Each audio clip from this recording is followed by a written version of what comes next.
Greetings from the Northwest. I'm Thomas Horner, chef of the Mise Conference. We are here in Bellevue, Washington, in the Westin Hotel, one of the two hotels that I oversee. Because we are pretty shut down at this moment and socially distancing, I'm going to take off this mask so the mic hears me well. Today we're going to start with a dish called the chicken bog. It's a traditional dish that we would have seen, no doubt, if we were in South Carolina at this moment. It's basically a dish that starts kind of back in the day when it was really kind of low country kind of cuisine, you know, beans and rice and chicken was really the things that were available, peppers and collard greens and these things that naturally just cook and grow in this environment. So today we're going to start off with a kind of a variation of the bog. My roots are spent a little time in New Orleans, and to me this and jambalaya kind of go hand in hand, but this dish is a really unique dish. So we're going to start off with a little whole chicken. Funny enough, we've been cooking a lot of whole chickens lately in the hotel, mainly because we've had a whole lot of expired soda that we found. If anyone hasn't done a beer can chicken before, I highly recommend. It's about as easy as it can be to get this done. So I'm not really going to season this anyway because this has been brined. And with the rationale, we do have a nice setting here for roasted chicken. Really simple way of doing it. You're going to probe the chicken. We're going to have the rack set and ready to rock. Actually, we've also added the smoking function onto this. So traditional chicken bog would not be smoked, but boy, when you add a little bit of flavor to this, and we're up here in the Northwest, we're using apple chips because apple wood is really, pretty prevalent. All right, so now the rationale is saying to load the oven. So we're gonna let this sit for just a second. Don't really care to smoke out the whole hotel today. We're gonna stick the probe in. This little oven here will let us know when we're all ready to rock. So the next step in the chicken bog, now that we've cooked the chicken and blast chilled it, we can now break it apart. And obviously, we've all broken down a wok before. There's no real trick to it other than just breaking it, pulling it apart. At this point, the legs and thighs are so tender, put it right back into the panju. And I like to put the skin and everything in there for now. Bones go into the stock.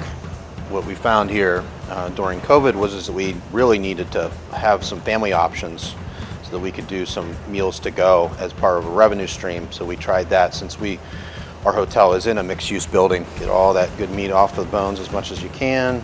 And I'm going to just cut this breast right down the center bone, pull it apart, still slightly juicy in the middle.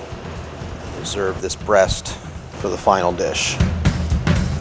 So now I have my parts in my panju, break those up a little bit. I like to get any of those little pieces in there because that's just going to add flavor to the final dish. For our last moment, there's no bones or any sharp pieces, and we're going to reserve that. And then for the breast, I just like to slice it down and have it ready for retherm. And for me, it's just, we're going to portion this for family style.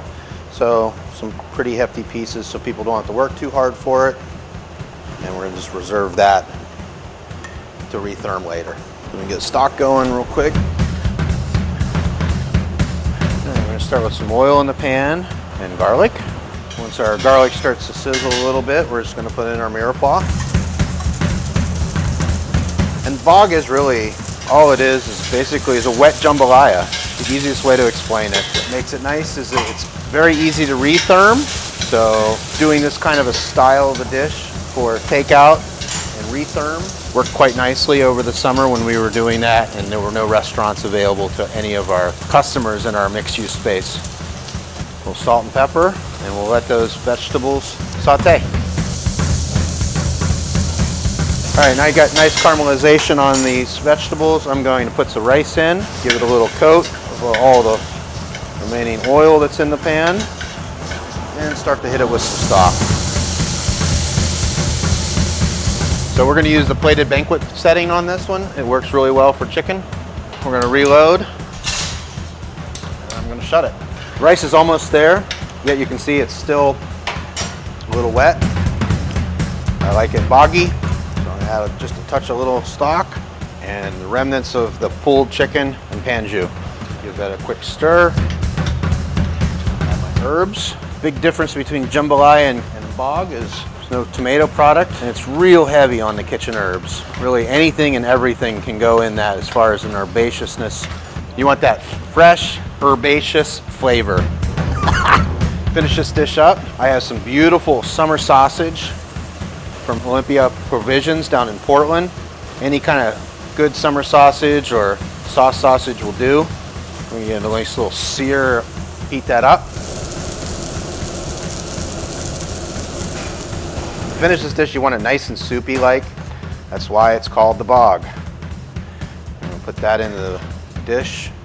A nice hefty portion. Again, this would be something that we would send up to condos upstairs. Family of 4 easily could get into this. Place your chicken right on the top. Garnish it with some of your sausage. Roast some of these baby bells just to throw on there for just a little sweetness and color.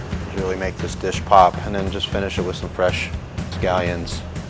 And that is chicken bog.